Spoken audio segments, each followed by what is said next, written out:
함께 나눌 말씀 누가복음 우리 8장 22절부터 25절까지 우리 한 절씩 교독하겠습니다. 누가복음 8장 22절부터 25절까지 함께 한 절씩 교독하겠습니다.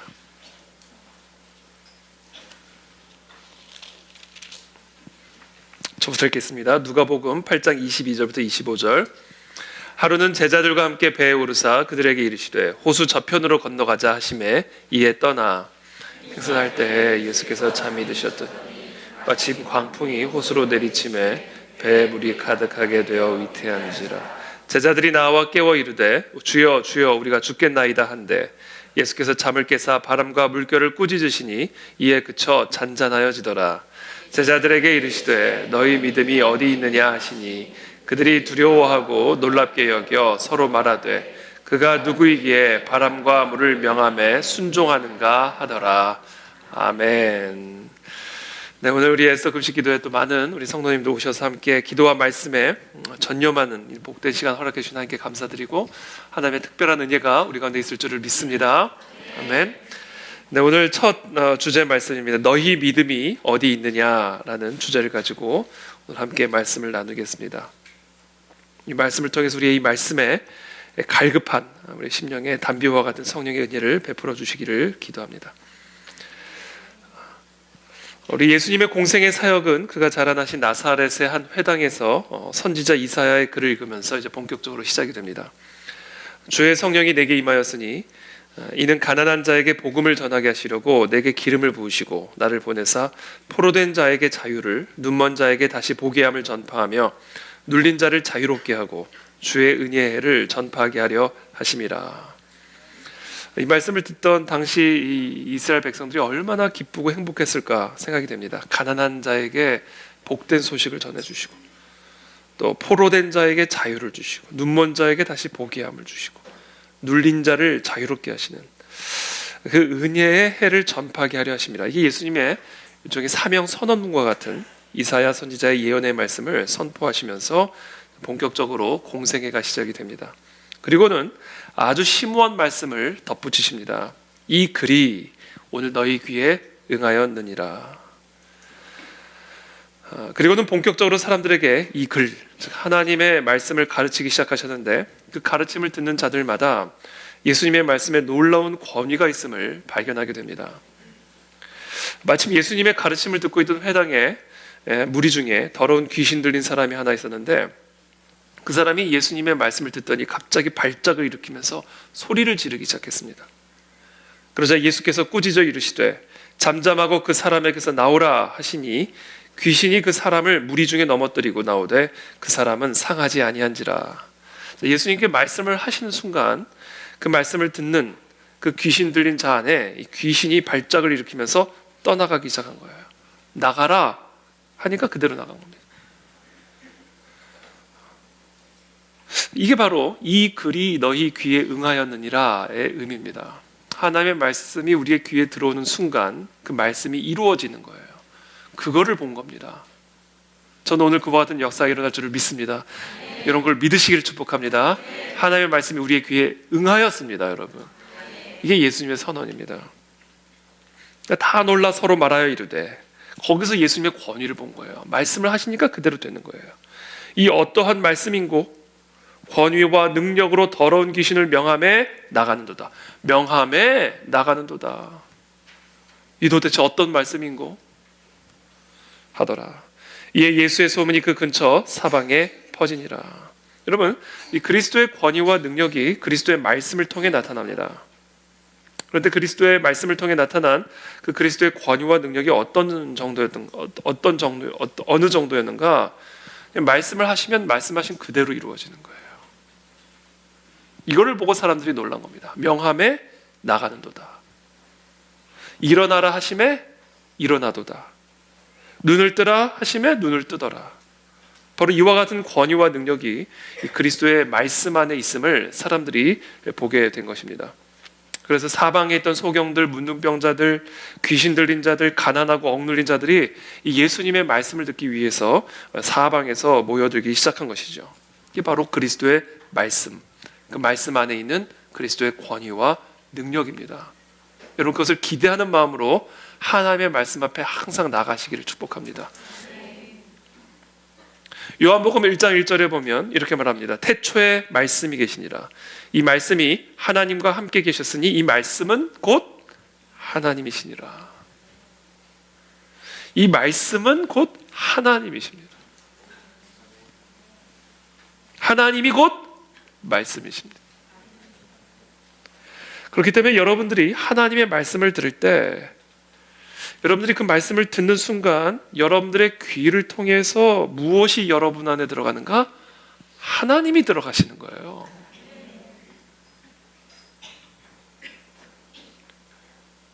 여러분들이 하나님의 말씀을 공부를 할 때, 하나님의 말씀을 묵상할 때 그때 여러분 안에 무엇이 들어가는가? 하나님이 들어가시는 거예요.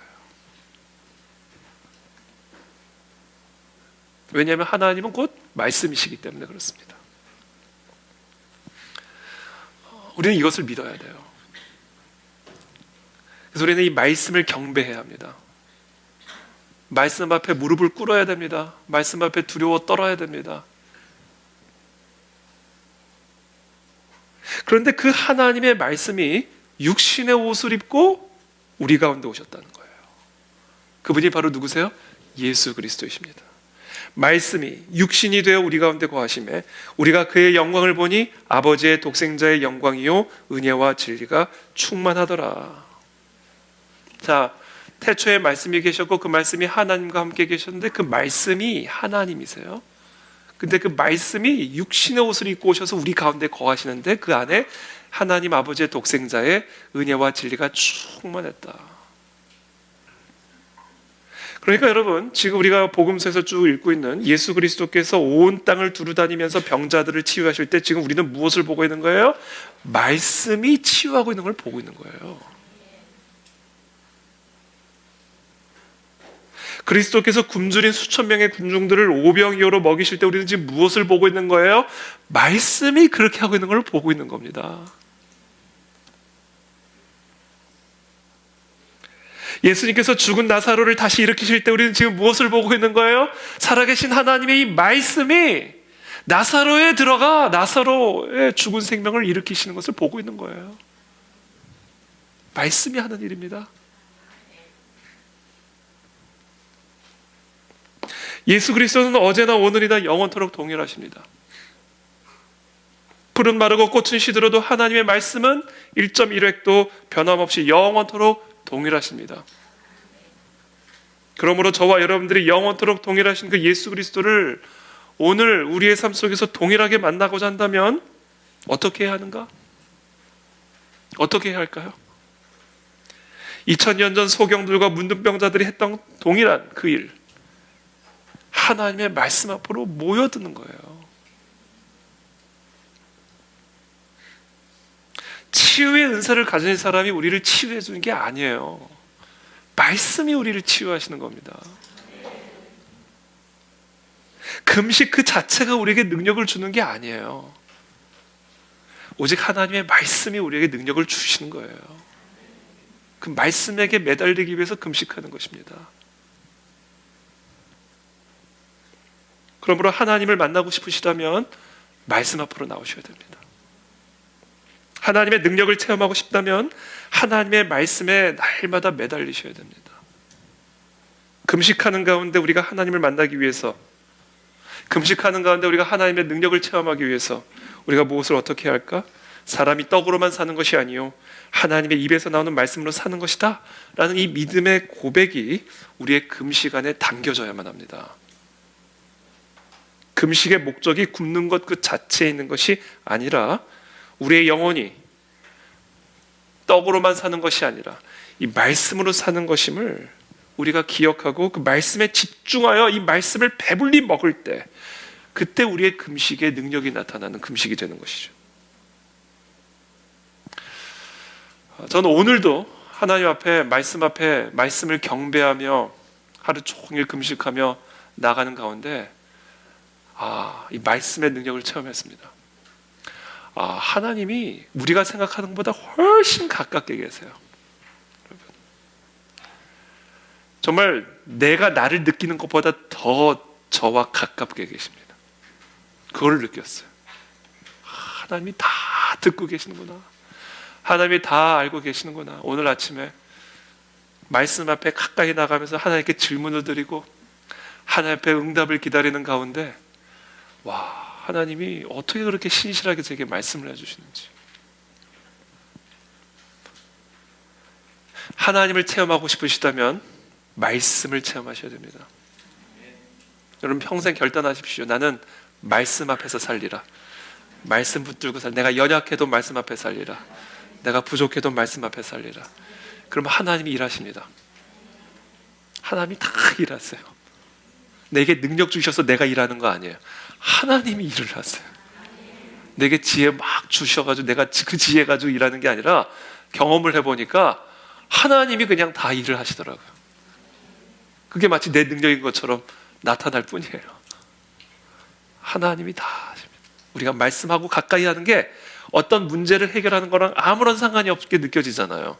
예를 들면 당장 뭐 어떤 급한 일이 있어서 그 급한 일을 해결을 해야 돼요. 그럼 내가 말씀 앞에 가까이 나가는 거는 그 일과는 직접적인 상관이 없는 것처럼 느껴지잖아요. 근데 내가 말씀 앞에 가까이 나가서 말씀 앞에 해답을 찾으면 하나님이 그것을 다 해결하시는 것들을 우리가 체험한단 말이에요. 왜냐하면 말씀이 하나님이시기 때문이에요.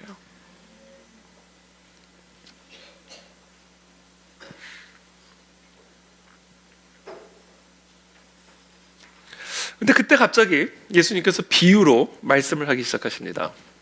하나님의 말씀을 듣는 그 수많은 무리들 가운데 하나님께서 갑자기 예수님께서 비유로 말씀하기 시작합니다.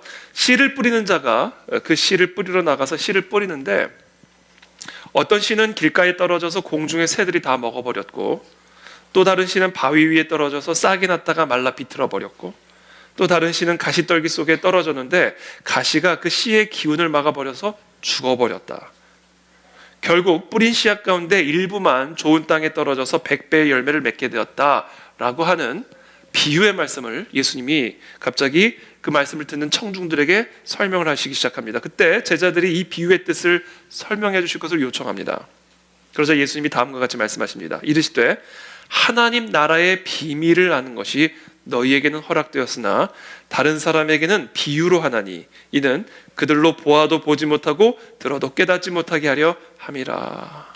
이건 또 무슨 말씀이에요? 말씀이 하나님이시고 그 말씀이 우리의 귀에 들어와야 하나님이 내 안에 들어오신다는 것인데 갑자기 들어도 듣지 못하고 봐도 보지 못하고 그렇게 하기 위해서 내가 비유로 말한다. 수수께끼 같은 말씀이에요. 자, 누가복음 8장 10절에서 예수님이 하시는 말씀이 이겁니다. 하나님 나라의 비밀이 모든 사람들에게 허락된 게 아니다. 일부에게만 허락이 됐다. 그러니까 모든 사람들이 하나님의 말씀을 듣는다고 해서 다 하나님의 나라를 누리는 게 아니다. 하나님의 말씀이 우리의 귀에 들어왔다 해서 그 말씀이 다 우리의 귀에서 응하는 게 아니다. 라는 이 비밀을 예수님께서 가르쳐 주시기 위해서 이 비유로 설명을 시작하신 거예요. 오늘 여기서 하나님의 말씀이 지금 이렇게 뿌려지고 있지만 그 말씀이 모든 사람들의 귀에서 다 응해지는 게 아니다. 하나님 나라의 비밀이 있다. 이 비밀을 알아야 하나님의 말씀이 내 귀에 임하였을 때 그 말이 귀에서 응해지는 것이다. 그 비밀을 알아야 된다. 하나님 나라의 비밀, 여러분 꼭 기억하십시오. 하나님의 나라의 비밀은 크게 두 가지에 관한 거예요. 하나님의 말씀과 나의 마음입니다. 이게 하나님의 나라의 비밀이에요. 하나님의 말씀과 나의 마음. 하나님의 말씀은 하나님의 나라의 씨앗이요, 마음은 하나님의 나라가 세워지는 토양입니다. 그래서 하나님의 말씀은 물론 우리가 귀로 듣지만 궁극적으로는 귀로도 아니요 머리로도 아니요 반드시 나의 마음속에 심겨져야 하는 것이고, 그래서 하나님의 나라는 볼 수 있게 임하는 것도 아니요 여기 있다 저기 있다 하지도 못하리니 하나님의 나라는 너희 안에 있다 라고 예수님이 말씀하신 이유예요. 하나님의 나라의 비밀은 하나님의 말씀과 나의 마음입니다. 그러므로 이 글이 너희 귀에 응하였다라는 말씀은 이 귀를 듣는 자들마다 그 말씀이 다 응하였다라는 것을 의미하는 게 아니에요. 이 귀를 통해 이 마음에 심겨졌을 때, 그때 비로소 이 마음 안에 하나님의 말씀이 응해지는 거예요. 그래서 예수님이 하나님의 나라의 비밀을 이야기하시면서 이 비유를 얘기하시는 거예요.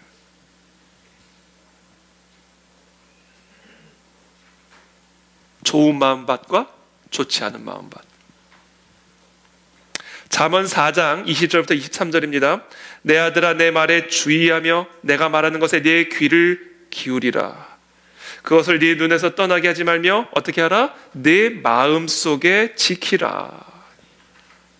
이게 하나님의 나라의 비밀이에요. 그것은 얻는 자에게 생명이 되며 그의 온 육체에 건강이 됨이니라. 그것을 얻는 자에게는 그 말씀이 생명이 된대요. 왜? 하나님이시니까. 그 말씀을 얻는 자에게는 그 육체의 건강이 됨이래요. 왜? 그 말씀은 곧 하나님이시니까. 그러므로 모든 지킬 만한 것 중에 더욱 네 마음을 지키라. 생명의 근원이 이에서 남이니라. 그래서 우리의 마음은 하나님이 거하는 성전이신 거예요. 마음이. 이게 하나님의 나라의 비밀입니다. 하나님의 말씀을 마음에 지켜야 돼요. 그때 어떤 일이 일어나는가? 하나님의 나라는 먹는 것과 마시는 것이 아니요 오직 성령 안에 있는 의와 평강과 희락이라.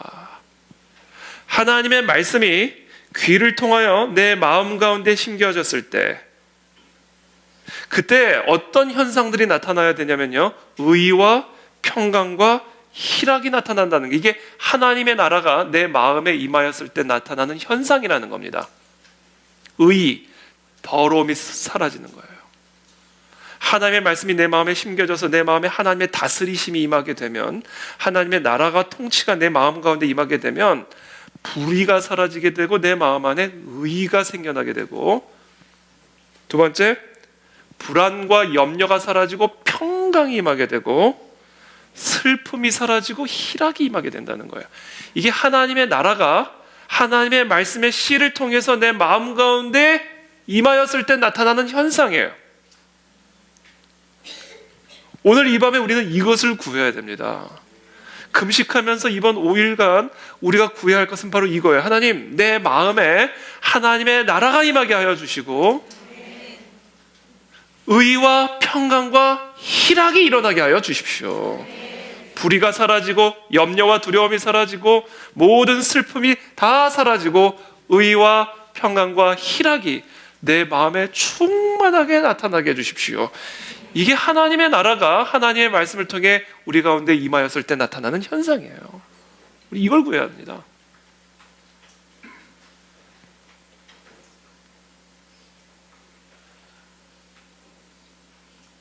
거기서부터 우리의 삶의 변화가 시작이 되는 거예요. 하여튼 우리의 삶에 하나님의 다스리심이 일어날 때요, 제일 먼저 시작이 되는, 마치 엘리야가 산 위에 올라가서 7번씩 하나님 앞에 기도하는 가운데 구했던 게 뭐예요? 비구름이 일어나기를 기도한 거 아니에요? 7번씩 8번을 하죠. 완전수를 넘겨요. 그렇죠? 8번 기도를 합니다. 그리고 나서 사원에게 가서 구름이 떴는지 보라 했더니 손바닥만한 구름이 뜨잖아요. 그리고는 그것이 이내 큰 비구름이 돼서 비를 내리게 만들잖아요. 그거예요. 내 삶에 하나님의 말씀이 내 마음에 임하여 내 마음 가운데 의와 평강과 희락이 일어났을 때 그게 마치 손바닥만한 비구름이 일어난 것과 같은 거예요. 여기서부터 시작이 돼야 내 삶에, 내 가정에, 내 교회에, 나라와 민족에 하나님의 나라가, 통치가 비구름처럼 임하기 시작하게 되는 거예요. 그래서 부흥의 손바닥만한 사인은 바로 내 마음에서부터 시작이 되는 겁니다. 그래서 우리가 이번 5일간 우리가 금식 기도하면서 구해야 될 것, 하나님, 오늘 이 자리에 모인 모든 우리 성도님들의 마음마다 이 의와 평강과 희락의 나라가 임하게 하여 주십시오. 이걸 우리가 구하는 거예요.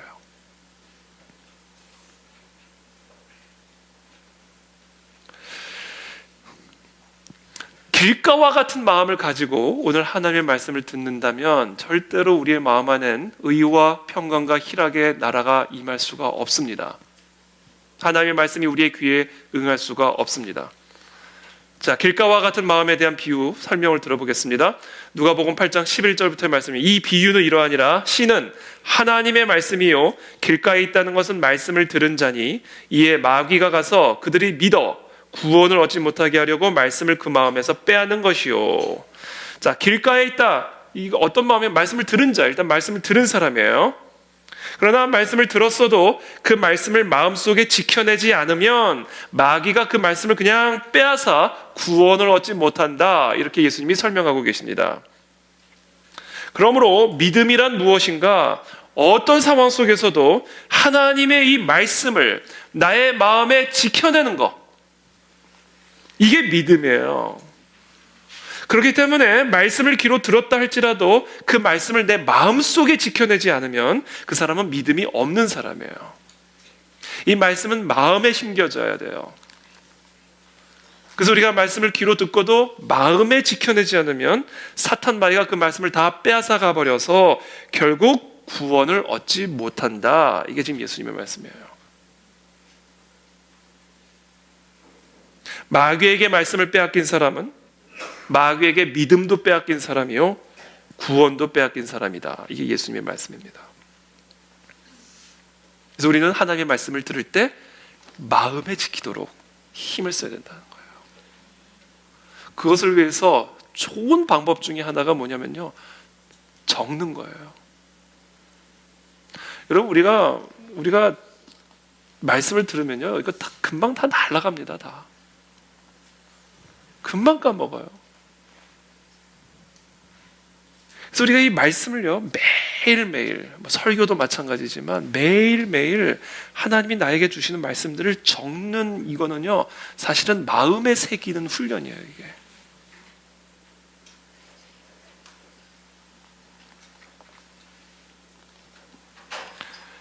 그것이 길가와 같은 마음입니다. 말씀을 들어도 마음에 지키지 않으면 그 사람에게는 구원이 없습니다. 왜냐하면 마귀에게 그 말씀을 빼앗겼기 때문에. 그 사람은 구원도 빼앗긴 사람이에요. 두 번째, 바위와 같은 마음입니다. 바위 위에 있다는 것은 말씀을 들을 때 기쁨으로 받으나 뿌리가 없어 잠깐 믿다가 시련을 당할 때 배반하는 자요. 자, 길가와 같은 마음이 믿음이 없어 구원을 빼앗긴 불신자라고 한다면, 바위와 같은 마음은 배교자의 마음입니다. 말씀을 들을 때는 기쁨으로 받았다가 그러나 잠깐 믿다가 시련을 당할 때는 그 믿음을 배반하는 자예요. 배교자의 마음이 바로 이 바위와 같은 마음입니다. 그러므로 우리에게 구원을 가져다주는 믿음이란 어떤 믿음인가?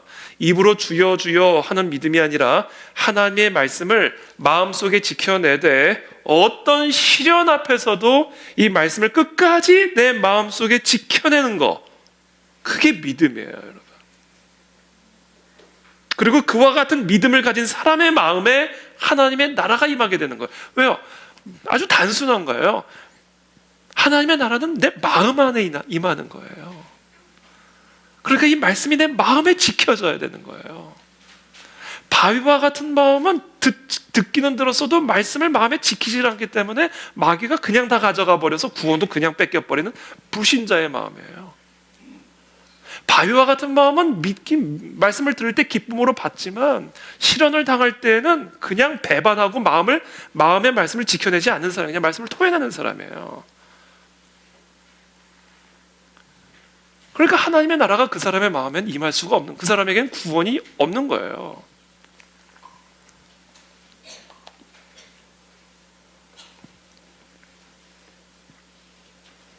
제가 종종 드는 예가 있어요.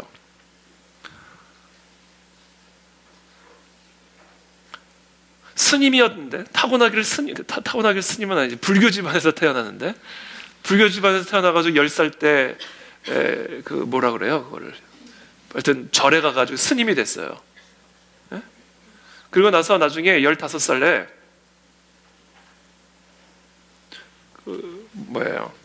회심을 해가지고 예수님을 믿어서 세례를 받았어요. 그럼 구원을 받아요? 못 받아요? 구원을 받죠. 예수님을 믿었으니까. 근데 35살에 다시 중이 돼가지고 절로 들어갔어요. 그리고 그 다음날 심장마비로 죽었어요. 이건 예를 든 거예요. 너무 몰입을 하시네, 예. 그 사람은 천국 갔어요? 지옥 갔어요? 지옥 갔죠. 네, 지옥이라고 그래서. 끝까지 지켜야 돼요. 그래서 밀과 가라지가 있는 거예요. 그래서 마지막 때는 실현의 때는 거예요. 분리를 해야 되니까.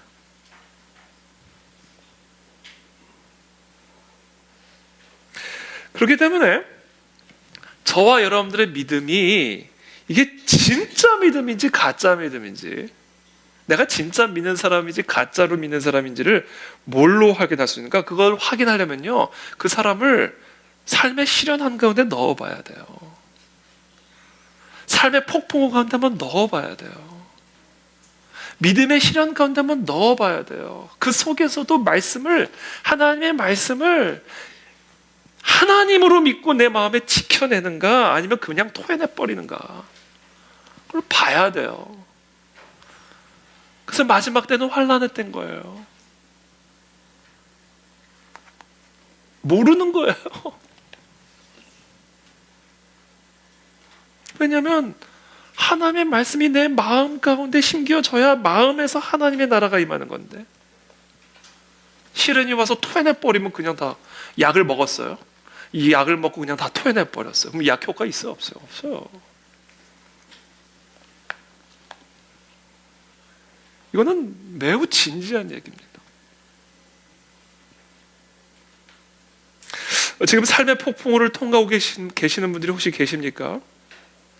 지금 하나님은 여러분들의 믿음을 테스트하고 계시는 중이에요. 진짜 믿음인지 가짜 믿음인지. 이런 상황 속에서도 하나님의 말씀을 마음속에 지키기 위해서 금식하며 고공분투하며 금식 처리하며 새벽에 나와 이 말씀을 어떻게 해서든지 마음에 지키기 위해서 날마다 말씀 앞으로 나아가 몸부림을 치고 있는지, 아니면 그냥 토해내버리는지, 하나님은 그걸 확인을 하기를 원하시는 거예요. 그게 목적이에요. 그러니까 그것만 보여드리면 폭풍우는 잠잠해진다는 거예요. 테스트를 통과해야 돼요. 그래야 믿음이 견고해져요. 아브라함이 독자 이삭을 바치는 것을 보시고 이제야 네가 나를 믿는구나. 믿음은 테스트가 있어야 돼요. 왜냐하면 인간의 마음이라고 하는 것이 시련을 만나면 그냥 뱉어버리는 게 인간의 마음이기 때문에 믿음은 테스트를 받습니다. 그러므로 그런 삶의 폭풍우 가운데에서도 우리가 끝까지 하나님의 말씀을 끝까지 굳건하게 우리 마음에 지켜내게 되면, 그때 비로소 저와 여러분들의 마음에 의와 평강과 희락이 내 마음을 다스리는 것을 체험하게 되는 거예요. 그래서 오히려 우리는 이 삶의 폭풍우를요, 이 삶의 폭풍우를 초월하는 의와 평강과 희락을 체험할 수 있는 놀라운 기회로 삼으시기를 축복합니다. 하나님은 그것을 테스트하시기를 원하시는 것이죠. 특별히 예수님이 이 바위와 같은 마음을 가진 사람이 끝까지 하나님의 말씀을 마음속에 지켜내지 못한 이유를 뭐라고 설명하시냐면, 다른 이유를 말씀하지 않고 뿌리가 없었기 때문이다, 이렇게 말씀하십니다. 뿌리가 없어서 시련이 왔을 때는 말씀을 토해내버린다. 뿌리가 없었기 때문에. 그러니까 저와 여러분들이 이 삶의 폭풍 속에서, 삶의 시련 속에서, 이 마지막 때의 환난 속에서 끝까지 하나님의 말씀을 내 마음에 지키려면요, 내 마음에 뭐가 있어야 되는지 아세요? 뿌리가 있어야 돼요. 그 뿌리가 뭘까?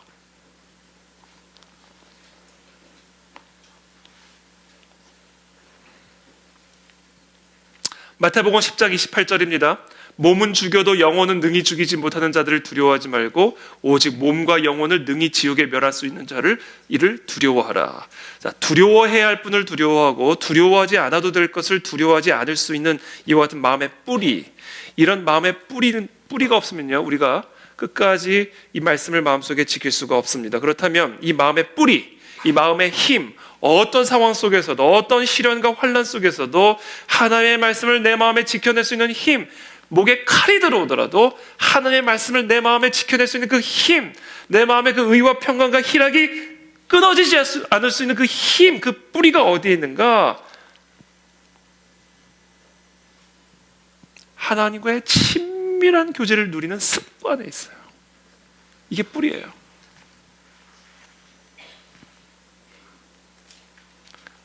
비가 오나 눈이 오나 오랜 시간 동안 하나님과의 친밀한 교제를 누리는 그 삶의 축적, 그래서 그 하나님이 주신 그 의와 평강과 희락이 내 마음 안에 그냥 잔잔히 녹여져 있는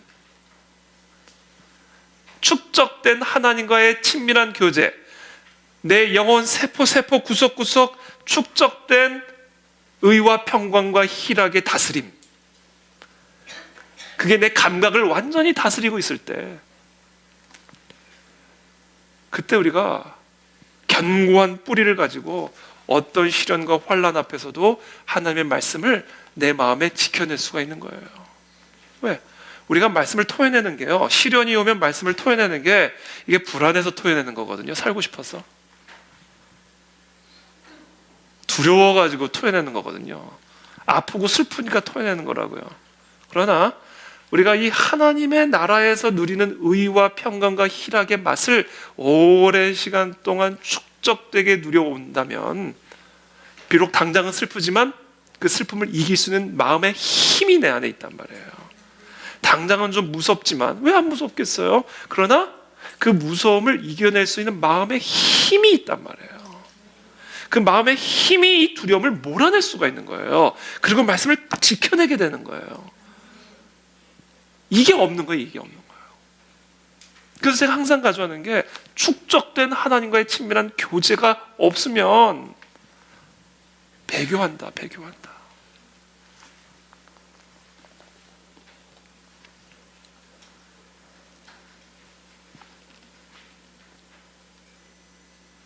그게 예수님의 삶의 습관이었어요. 누가복음 22장 39절의 말씀이죠. 예수께서 나가사 습관을 따라 가시는 거예요. 습관을 따라 감람산에 가심에 제자들도 따라갔더니 그곳에 이르러 그들에게 이르시되 유혹에 빠지지 않게 기도하라, 이거예요. 유혹에 빠지지 않게 기도하라. 엉뚱한 희락과 엉뚱한 평강을 쫓아 몸은 죽여도 영원히 우리의 영혼을 죽이지 못하는 자들을 두려워하지 않도록, 몸과 영혼을 함께 지옥에 멸할 수 있는 자를 두려워하실 수 있도록, 그래서 몸은 죽여도 영혼은 죽이지 못하는 자들 앞에 두려워 떠는 그 유혹을 이겨낼 수 있도록, 십자가의 그 두려움 앞에서 십자가를 피하고자 하는 그 유혹을 이겨낼 수 있도록 습관을 따라 예수님은 하나님과 친밀한 교제를 갖기 위해 새벽마다 하나님과의 교제 시간으로 나간 거예요.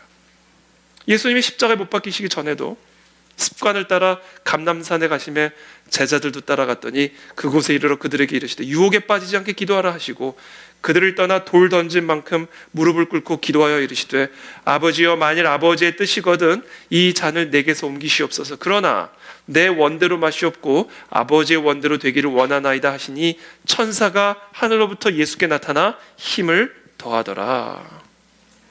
예수님의 삶에 있어서 불어닥친 인생 최고의 시련 앞에서 예수님에게 이 습관이 없었다면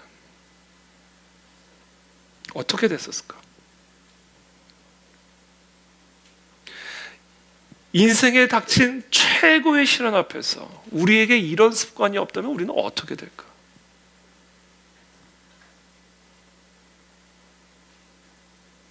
제자들을 보면 알죠. 예수님은 정말 땀방울이 핏방울이 되도록 하나님 앞에 씨름하며 기도하고 있을 그때에 제자들은 습관이 안 돼 있으니까 그 시간에 그냥 코를 골고 자는 거예요.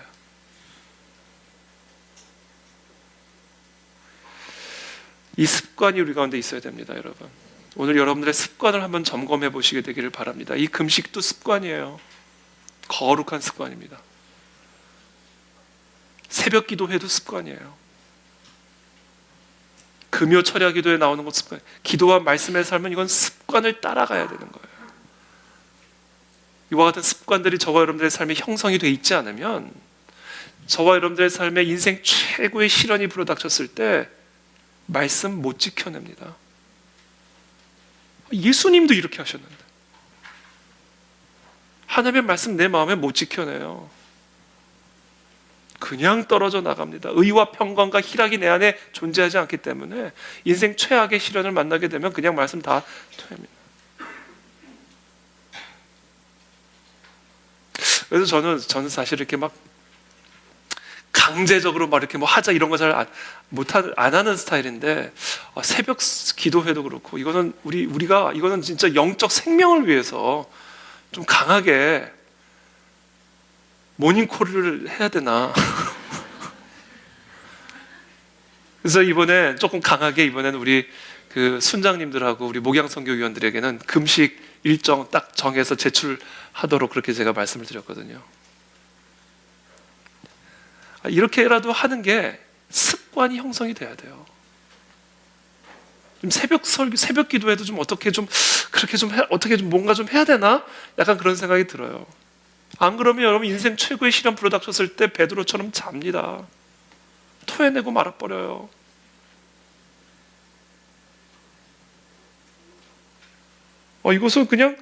이거는 되게 심각한 문제다라는 생각을 한 거예요. 이번에 이 습관을 키워드리는 거, 습관을 훈련시키는 거, 이건 너무너무 중요한 문제다.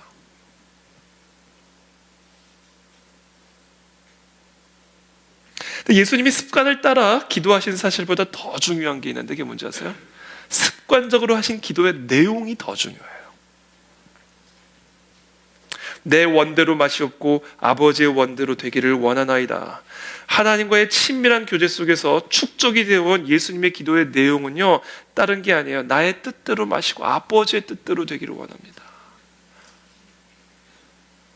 내 모든 마음과 내 모든 뜻과 내 모든 힘이 오직 하나님의 지배를 받기를 원합니다. 이게 예수님의 축적된 기도의 내용이에요. 나의 마음이 하나님의 마음의 지배를 받기를 원합니다. 나의 뜻이 오직 하나님의 뜻의 지배를 받기를 원합니다.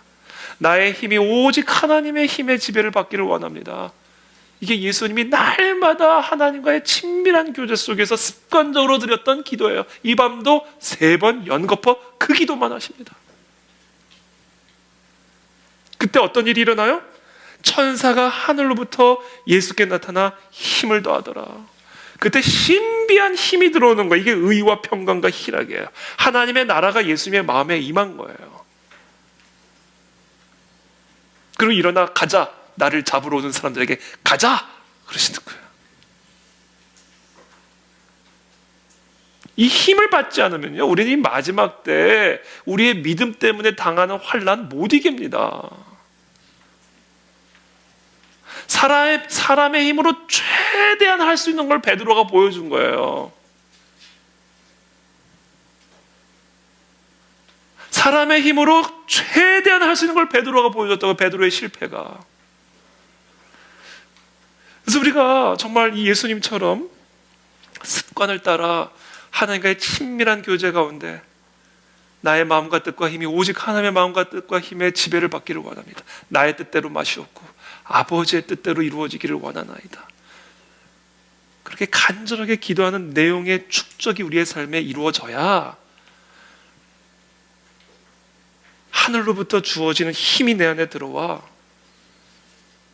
나의 모든 말씀을, 내 마음에 지키고 있던 모든 말씀들을 다 토해내도록 유혹하는 그 모든 시련과 공격들을 대적하고 끝까지 말씀을 지켜낼 수가 있는 거예요. 게으름들은 떠나갈지어다. 게으름의 영이에요. 게으름의 영이라고요.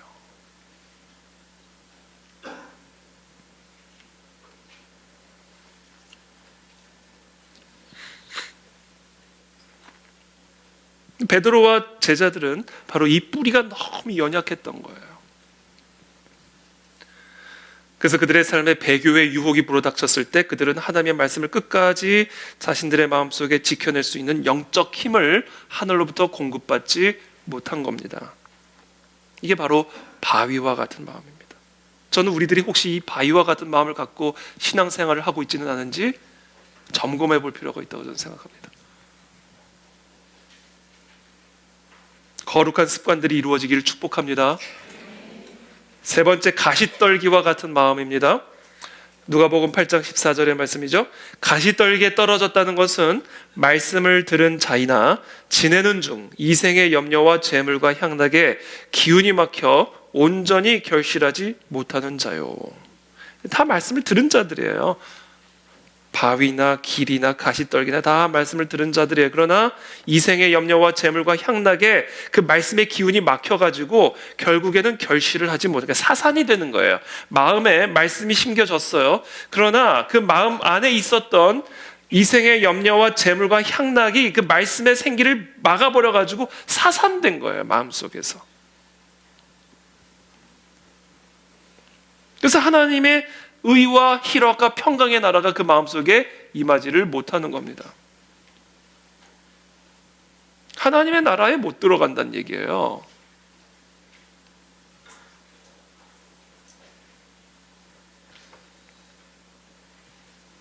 하나님의 말씀이라는 씨가 우리의 마음이라는 밭에 떨어지게 되면 그 씨가 우리의 마음 밭에서 발아해가지고 하나님의 나라를 의와 평강과 희락의 결실을 맺어가는 성장 과정을 거치게 되는데 그 과정에서 아주 결정적인 역할을 하는 게 하나가 있습니다. 그것은 바로 우리의 생각입니다.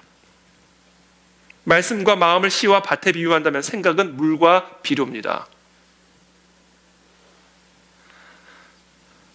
사도 바울은 하나님의 말씀이 나의 마음을 의와 평강과 희락으로 다스리시는 하나님의 나라로 잘 성장해 나아갈 수 있도록 도와주는 생각을 영의 생각이라고 말씀하셨고, 반대로 말씀의 생명력을 죽여버리는 생각을 육신의 생각이라고 말씀하셨습니다. 육신의 생각은 사망이요 영의 생각은 생명과 평안이니라. 육신의 생각은 하나님과 원수가 되나니 하나님과 원수되고 천국 갑니까? 육신의 생각은 하나님과 원수가 되나니 이는 하나님의 법에 굴복하지 아니할 뿐 아니라 할 수도 없습니다. 육신에 있는 자들은 하나님을 기쁘시게 할 수 없느니라.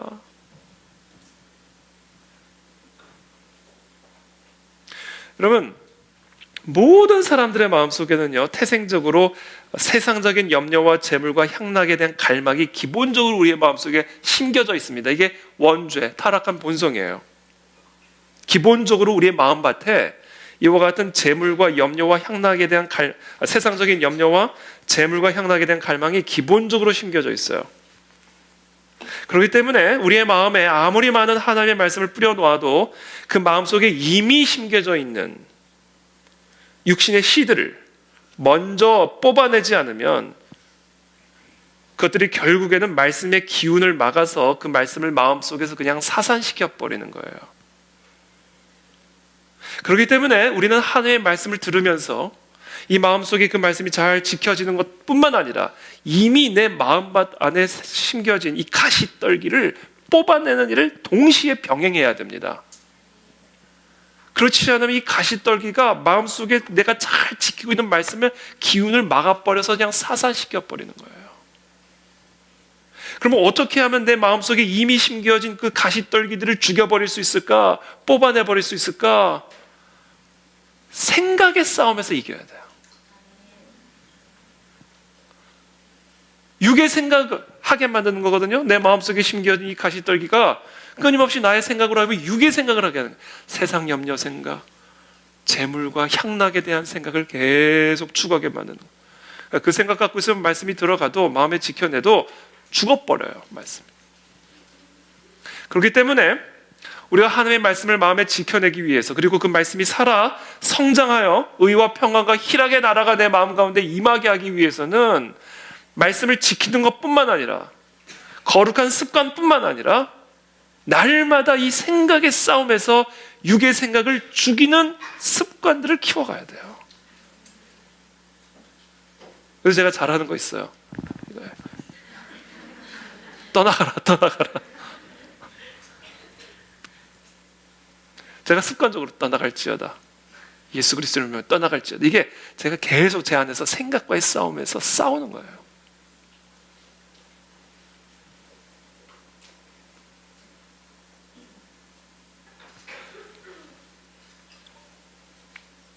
이게 너무 중요합니다, 여러분.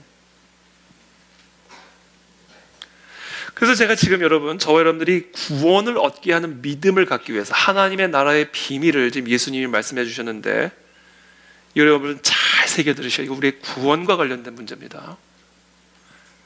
밀과 가라지가 최종 마지막 부분에서 판결될 때 바로 이것 때문에 갈라지는 거예요. 여러분 이걸 정확하게 기억하셔야 돼요. 정리합니다. 첫 번째, 하나님의 말씀을 들으셔야 돼요. 믿음은 들음에서 나옵니다. 말씀을 들으셔야 돼요. 두 번째, 듣는 것만 가지고는 안 돼요. 지금 나온 이 세 가지 마음 다 말씀 들은 마음들이에요. 근데 다 지옥 가는 마음이에요. 다 가라지의 마음이에요. 말씀을 듣는 것만으로는 안 돼요. 말씀을 들은 다음에는 어떤 시련과 유혹 앞에서도 우리의 귀로 들은 하나님의 말씀을 내 마음속에 끝까지 지켜내야 돼요. 이게 두 번째 포인트입니다. 그게 믿음이에요. 세 번째, 그와 같은 믿음을 우리가 끝까지 어떤 시련과 유혹 앞에서도 끝까지 지켜내기 위해서는 뿌리가 견고해야 하는데, 두 가지의 뿌리를 여러분들이 견고하게 지켜내야 해요. 첫 번째, 하나님과의 친밀한 교제를 누리는 기도와 말씀의 습관이 축적돼야 돼요. 두 번째 뿌리, 모든 상황 속에서 하나님의 말씀대로 생각하는 습관. 이게 견고해져야 됩니다. 그래야 우리가 끝까지 말씀을 지켜내는 자가 되어 구원에 이를 수가 있는 거예요.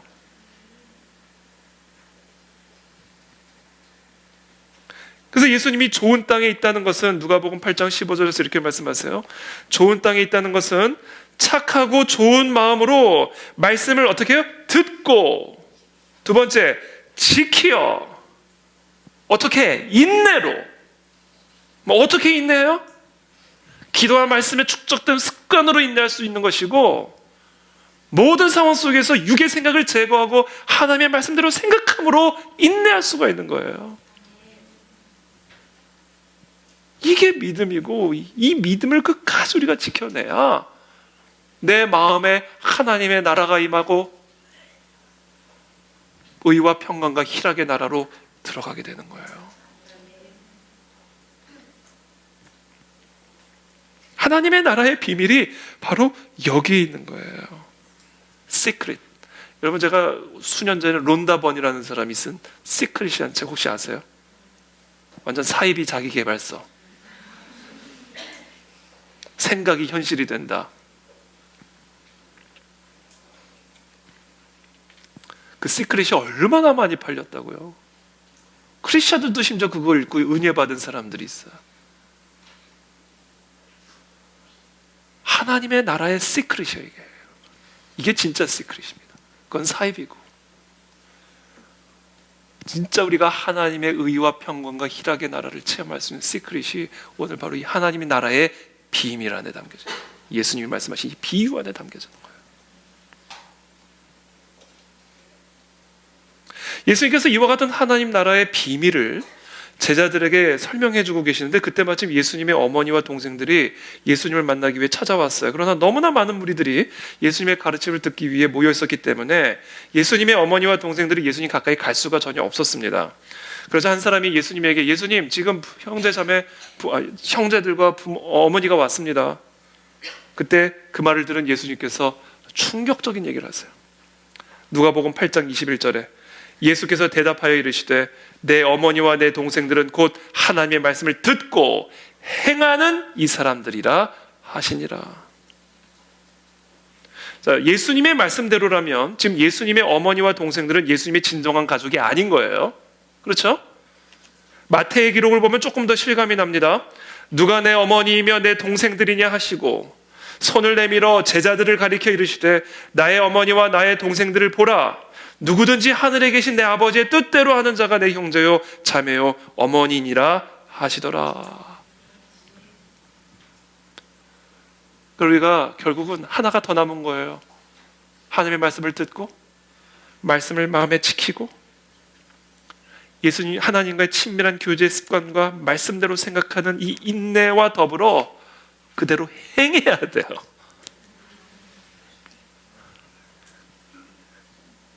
이 행함으로 나아가야 믿음이에요.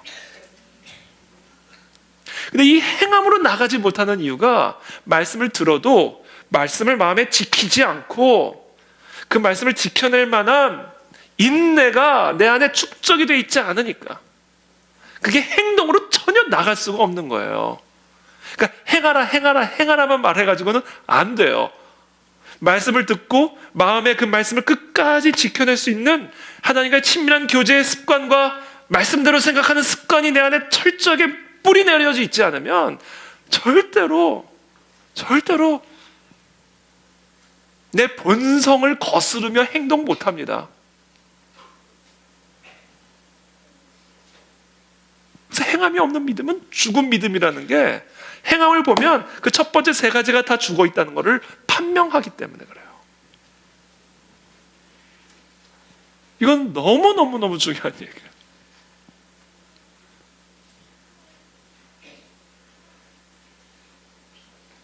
그러니까 예수님께서 왜 이렇게 예수님의 가족들에게 쌀쌀맞게 대응하셨을까? 되게 무안하셨을 것 같아요. 그러니까 예수님의 말씀대로만 한다면 예수님의 가족들이 하나님의 말씀을 들은 대로 행하지 않았기 때문이라는 해석이 가능해요. 그렇잖아요. 여기 있는 사람들이 내 가족이다. 왜냐하면 이 사람들은 하나님의 말씀을 들은 대로 행하기 때문이라는 얘기는 지금 저기 바깥에 있는 사람들은 하나님의 말씀대로 들은 대로 행하지 않고 있다는 얘기잖아요. 그러니까 예수님 말씀대로만 해석을 하면 그게 그렇게 해석이 될 수밖에 없는 거예요. 지금 상황이. 근데 사실 예수님의 가족들에게는요, 그 누구에게도 주어지지 않은 특권이 하나 있었습니다. 예수님에게 잔소리할 수 있는 특권. 가족의 잔소리들은 물론 나를 위한 잔소리, 그렇잖아요. 여러분 가족들 다 여러분들 위해서 잔소리하지 여러분들 잘못되라고 잔소리합니까?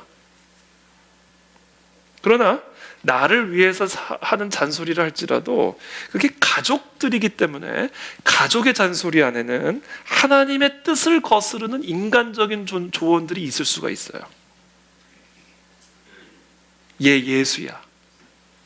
아무리 그래도 그렇지. 독사의 새끼가 뭐냐, 독사의 새끼가. 제발 말 좀 가려서 해라. 그렇지 않아도 지금 대제사장들이 너 죽이겠다고 난리야. 너 진짜 그러다 십자가 못 박아 죽이면 어떡하려고 그러니. 너 그렇게 되면 난 못 산다. 이렇게 되면. 가능한 스토리예요. 엄마니까. 형! 지금 세상 사람들이 형 뭐라 그러는지 알아요? 바알세불이래. 바알세불. 귀신들의 왕.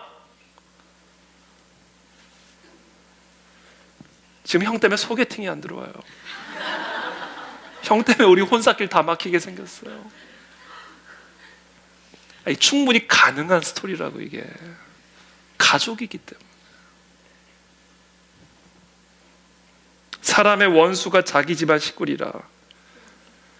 아버지나 어머니를 나보다 더 사랑하는 자는 내게 합당하지 아니하고 아들이나 딸을 나보다 더 사랑하는 자도 내게 합당하지 아니하며.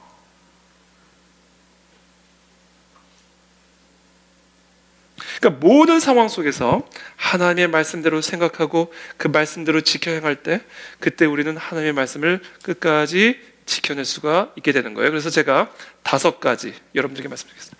말씀대로 생각하십시오.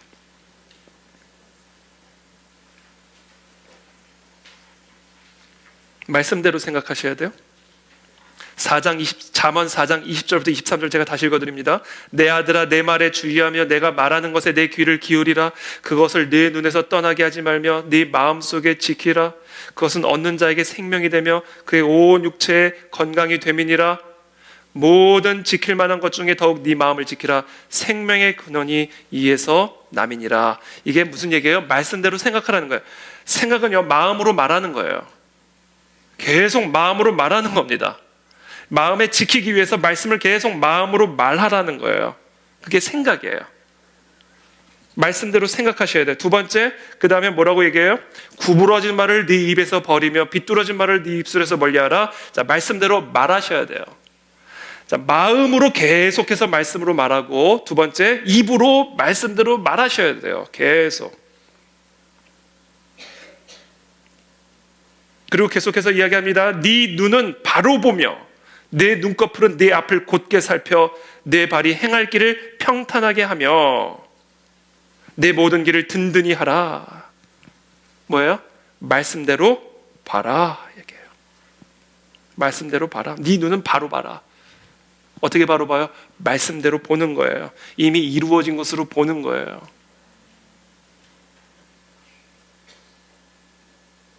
그리고는 얘기합니다. 좌로나 우로나 치우치지 말고 네 발을 악에서 떠나게 하라. 말씀대로 행하라. 그거예요. 그렇게 되면 다섯 번째, 말씀대로 되리라 이거예요. 이 다섯 가지를 여러분 꼭 기억하십시오. 잠언 4장 20절부터 27절의 말씀에 바로 이 믿음의 원리가 나와 있습니다. 말씀대로 생각하시고, 말씀대로 말하시고, 말씀대로 보시고, 말씀대로 행하십시오. 그럼 말씀대로 됩니다. 이게 구원의 원리예요. 이게 우리의 마음에 하나님의 나라와 의와 평강이 결실을 맺을 수 있는 비결입니다. 이거를 매일 아침 매일 밤 수시로 습관처럼 훈련하시는 거예요. 그때 우리가 하나님의 말씀을 끝까지 우리의 마음에 지켜낼 수 있는 뿌리를 갖게 됩니다.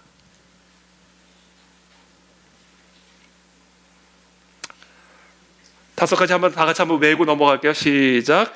말씀대로 생각하라. 말씀대로 말하라. 말씀대로 보라. 에? 뭐? 보라. 행하라. 되리라. 다시. 시작. 말씀대로 생각하라. 말씀대로 말하라. 말씀대로 보라. 말씀대로 행하라. 말씀대로 되리라. 이 다섯 가지입니다. 우리가 하나님의 나라를 체험하는 원리예요. 이와 같은 가르치심을 마치신 후에 예수님은 제자들을 강의실에서 데리고 나오셔가지고 이제 실습장으로 데려가십니다. 그 현장 실습장은 바로 폭풍우였어요. 예수님께서 제자들과 함께 배에 오르시더니 갑자기 호수 저편으로 건너가자고 말씀하십니다. 그리고 예수님께서는 배 한켠에서 잠을 주무십니다. 그런데 그때 마침 광풍이 호수에 내리쳐서 배에 물이 가득하게 돼서 매우 위태로운 지경에 처하게 됩니다. 우리의 삶에도 이런 폭풍우가 갑자기 불어닥치게 되면 어떤 생각이 듭니까? 아마 예수님이 주무시고 계시는 것처럼 느껴질 겁니다. 예수님이 우리를 버리신 것처럼 느끼실 겁니다. 그래서 그동안 내가 들었던 모든 말씀들이 나의 현실과 대충돌을 일으키면서 그동안 내가 들었던 하나님의 말씀들을, 약속들을 다 내뱉어버리고 싶은, 그리고 현실적인 방법을 찾아 나가고 싶은 그런 유혹과 충동이 들지도 모르는 그런 배교의 유혹이 있는 그런 순간입니다. 그러나 아무리 위태로운 삶의 폭풍우 한가운데 서 있을지라도 예수님은 결코 우리를 버리시거나 주무시지 않는다라고 말씀을 하셨습니다. 이스라엘을 지키시는 이는 졸지도 아니하시고 주무시지도 아니하시리로다. 여호와는 너를 지키시는 이시라. 여호와께서 내 오른쪽에서 내 그늘이 되시나니 낮에 해가 너를 상하게 하지 아니하며 밤의 달도 너를 해치지 아니하리로다. 여호와께서 너를 지켜 모든 환난을 면하게 하시며 또 내 영혼을 지키시리로다. 여호와께서 너의 출입을 지금부터 영원까지 지키시리로다. 그럼 우리는 이 말씀대로 생각하셔야 됩니다. 우리는 이 말씀대로 생각하고 이 말씀대로 선포하고 이 말씀대로 봐야 됩니다. 그리고 말씀대로 행해야 돼요. 두려워하지 말아야 됩니다. 염려하지 말아야 됩니다. 이 말씀대로 행하는 거예요.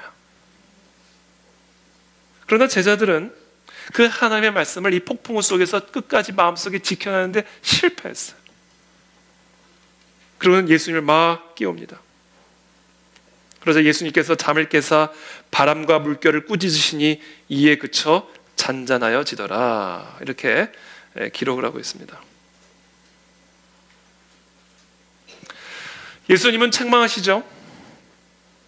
주여 주여 하는 자마다 천국에 들어가는 것이 아니라, 주여 주여 하는 자마다 하나님의 나라를 체험하는 것이 아니라 오직 하나님의 뜻대로 행하는 자라야 하나님의 나라에 들어가는데, 너희는 지금 주여 주여 나를 부르며 깨우지만 하나님의 뜻대로 행하지는 않았다. 책망하시는 겁니다. 그렇다면 이런 상황에서 주의 뜻대로 행하는 것은 무엇이었을까? 어떻게 하면 주의 뜻대로 하는 것이었을까? 그럼 어떻게 했으면 주의 뜻대로 하는 것이었을까? 이 상황에서 답은 명확합니다. 깨우지 않았으면 돼요. 깨웠기 때문에 책망받은 거거든요. 깨우지 않았으면 괜찮습니다. 이 순간 이 상황에서 주의 뜻대로 행하는 건 뭐예요? 주님을 깨우지 않는 거예요.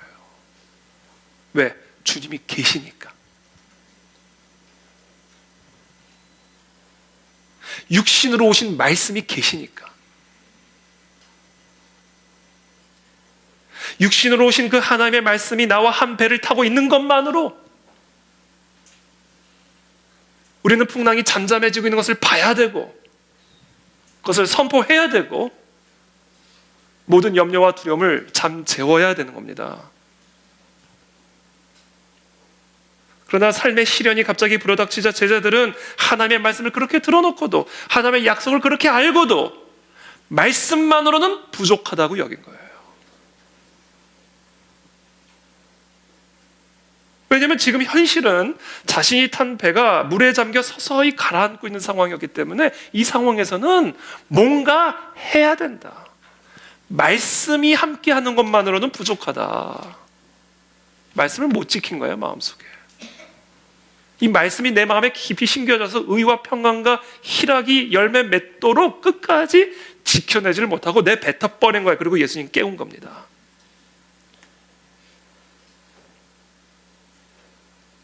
그러니까 제자들이 주무시고 계시는 주님을 흔들어 깨운 행위는 믿음의 행위가 아니에요. 이거는 불신의 행위요, 배교의 행위였던 거예요. 지금 배 한켠에서 주무시고 계시는 주님에게 하나님의 말씀만으로는 부족합니다 외치고 있는 거예요. 하나님의 약속 외에 다른 무언가 좀 더 실용적이고 좀 더 현실적인 구원책이 필요합니다 라고 외치고 있는 거란 말이에요. 예수님 붙잡고. 그러니까 혼나죠.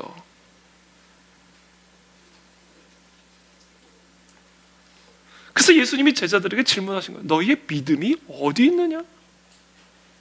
저는 이거 한동안 이 말씀이 이해가 안 돼서 지금 예수님 흔들어 깨우는 거, 이건 주여 주여 삼창하면서 기도하고 있는 거 아닌가? 이건 믿음의 행위 아닌가? 기도하고 있는 거 아닌가? 근데 예수님은 완전히 다른, 너희의 믿음이 어디 있느냐? 너희 마음속에 있던 그 말씀이 지금 어디에 가 있느냐? 지금 말씀대로 생각하고 말씀대로 선포하고 말씀대로 바라보고 말씀대로 행함으로 말씀을 네 마음 안에 지키고 있느냐? 지금 네 마음 안에 있던 그 말씀 어디가 있느냐? 그 질문하고 계시는 거예요.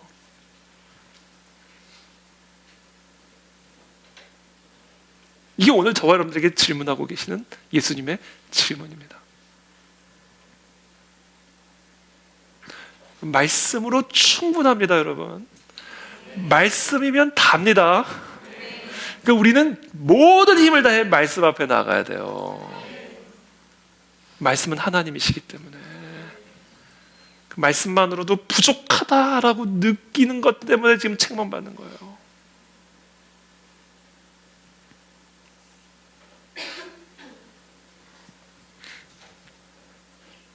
그러니까 말씀으로 다다, 이 삶의 훈련이 결국 우리의 마음의 뿌리인데, 그게 어떻게 훈련이 되어지는가? 아까 제가 말씀드린 이 5가지 말씀을 듣고, 말씀대로 생각하고, 말씀대로 선포하고, 말씀대로 보고, 그리고 말씀대로 행하는 거예요. 이게 우리의 삶의 습관으로 축적이 되어야 돼요. 그리고 그것을 훈련하기 위해서 하나님은 우리를 삶의 폭풍을 하는 실습장으로 인도해 드리신 겁니다. 절호의 기회예요. 우리 모두가 우리의 삶의 폭풍 속에서 이 5가지를 연단받게 되기를 축복합니다. 오늘 예수님이 너희 믿음이 어디 있느냐? 이 예수님의 이 안타까운 이 질문에 여러분 응답하실 수 있게 되기를 바랍니다. 그러므로 우리의 생명은 오직 하나, 배에 달린 것도 아니요 날씨에 달린 것도 아니라 오직 하나, 이 바로 말씀에 달린 겁니다. 우리 마음속에 예수 그리스도이신 이 말씀을 지켜내는 일에 우리의 생명이 달린 겁니다. 그래서 오늘 주님은 우리에게 질문하십니다. 너희 마음속에 내 약속이 어디 있느냐? 네 마음속에 말씀이 어디 있느냐? 볼지어다 내가 문 밖에 서서 두드리노니 누구든지 내 음성을 듣고 내 말을 듣고 문을 열면 내가 그에게로 들어가 그와 더불어 먹고 그는 나와 더불어 먹으리라. 예수님이 말씀이십니다. 그 예수님이 내 마음 안에 들어오셔서 나와 함께 더불어 먹을 수 있도록 생명 걸고 그 예수님을 지키시기를 축복합니다. 그 예수님을 내 마음에 지키는 방법, 말씀을 지키는 거예요. 너희가 내 안에 거하고 내 말이 너희 안에 거하면 무엇이든지 구하라. 그리하면 내가 응답하리라. 말씀을 맺겠습니다. 제가 몇 주 전에 욥기 말씀을 쭉 읽다가 욥기를 읽으면 저도 모르게 마음에 두려움이 들어와요. 욥이 당한 고난을 보면요, 욥기를 읽을 때마다 두려움이 들어와요. 욥기를 쭉 읽는데 하나님이 너무 제 마음을 아시고 저의 그 두려운 마음을 아시고 정말 나보다 내 생각을 더 잘 아시는 하나님께서 욥기 말씀을 읽는 중에 말씀으로 저에게 임하신 거예요. 그래서 암송을 해버렸어요. 그래서 앞으로 내 마음 안에 두려움이 들어올 때마다, 염려가 들어올 때마다 어떤 상황에서든 나는 이 말씀대로 생각하고 말씀대로 말하고 말씀대로 보고 말씀대로 행하리라 결단을 했어요. 이 말씀 암송이 참 그래서 도움이 됩니다. 너는 멸망과 기근을 비웃으며, 비웃는다는 표현을 쓰셨어요. 멸망과 기근을 너는 비웃으며 들짐승을 두려워하지 마라. 들에 있는 돌이 너와 언약을 맺겠고 들짐승이 너와 화목하게 살리라. 네가 네 장막의 평안함을 알고 내 우리를 살펴도 잃은 것이 없을 것이며 네 자손이 많아지며 네 후손이 땅의 풀같이 될 줄을 네가 알 것이라. 네가 장수하다가 무덤에 이르리니 마치 곡식단을 제때 들어올림 같으니라. 여러분 마음에 염려와 두려움이 들어올 때마다 이 말씀을 암송하시고 모든 염려와 두려움을 내쫓고 이 약속의 말씀을 마음에 지키십시오. 그리고 그대로 보십시오. 그렇게 말하십시오. 그렇게 됩니다. 말씀은 하나님이시기 때문이에요. 오늘 예수님의 질문, 너희 믿음이 어디 있느냐? 여러분 오늘 이 시간 하나님의 말씀이 내 마음 안에 있습니다. 어떤 상황 속에서 내가 이 말씀을 지키겠습니다. 하나님과의 친밀한 교제 속에서 말씀대로 생각하고 말씀대로 보고 말씀대로 선포함으로 말씀대로 행함으로 말씀대로 되는 하나님의 역사를 나는 체험할 줄을 믿습니다. 저가 누구이기에 저 풍랑을 향하여 잠잠케 하는 그리스도시기 때문입니다. 말씀이시기 때문입니다. 그런 은혜를 저와 모두가 누리시기를 예수님의 이름으로 축복합니다. 기도하겠습니다.